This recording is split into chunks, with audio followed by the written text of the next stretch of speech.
5 seconds. Start.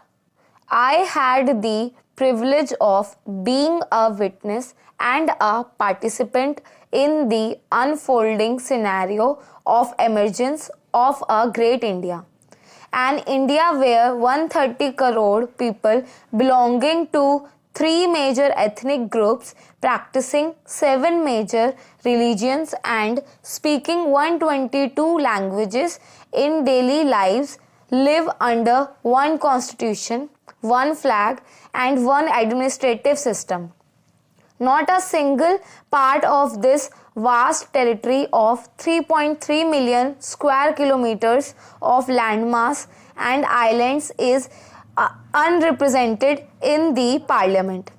It is really a proud achievement that 543 persons from the 543 territorial constituencies of this country representing the people in Lok Sabha and 245 persons elected by 29 states and 7 union territories make laws, scrutinize orders of the executive and enforce accountability to protect the interests of the people.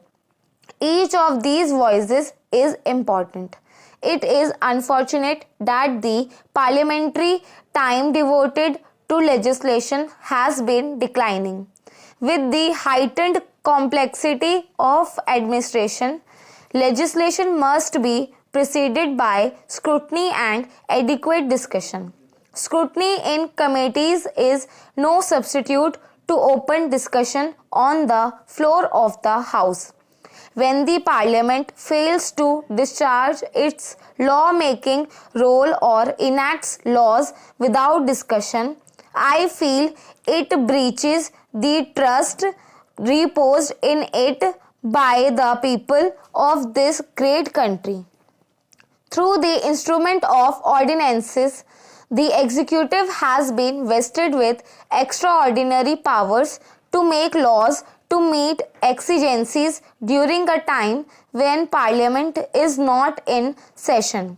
However, such ordinances have to be approved by Parliament within 6 weeks of the next session of the Parliament. I am firm in the opinion that the ordinance route should be used only in compelling circumstances and there should be no recourse to ordinances on monetary matters. Ordinance route should not be taken on matters which are being considered or have been introduced in the House or a committee of the House. If a matter is deemed urgent, the concerned committee should be made aware of the situation and should be mandated to present its report within the stipulated time. It was in July 2012 that my membership in Lok Sabha came to an end when I was declared elected as the 13th President of the Republic on 22nd of that month. Even though 37 years of my life in Parliament came to an end on that day, but I still continued to have a tenacious link with this institution. In fact, I became an integral part of it as the President of Republic as per the Constitution. Article 79 of the Indian Constitution says that there shall be a Parliament for the Union which shall consist of the President and two houses to be known respectively as the Council of States and the House of the People. In these 5 years, my principal responsibility was to function as the guardian of the Constitution. As I had said on oath, I strived to preserve, protect and defend our Constitution, not just in word but also in spirit. In this task, I greatly benefited from the advice and cooperation extended by the Prime Minister at every step.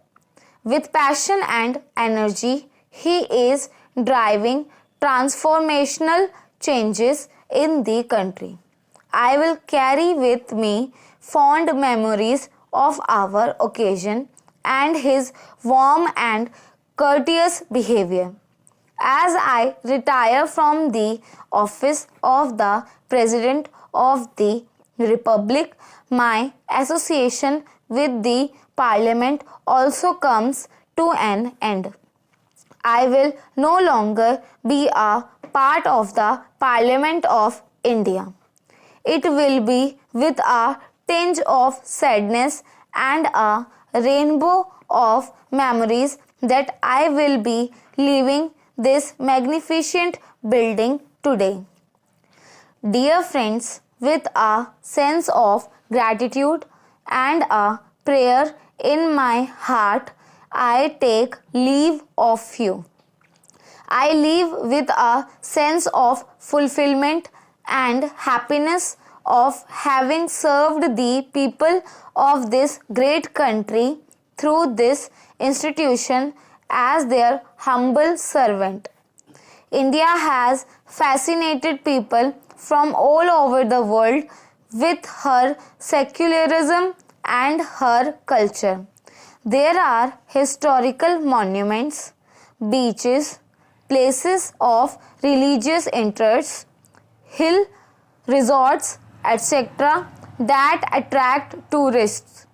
The most valuable assets of India as a desirable tourist destination lies in 1,000 years old historical and cultural heritage. Every region and every part of India encompasses culture of its own entirely distinct in traditions, language, festivals, beliefs, and rituals. No country in the world comprises such distinction and diversity with a unity and integration. Tourism is one of the fastest growing industries of the world. It plays a vital role in the economic development of our country. India is one of the popular tourist destinations in Asia.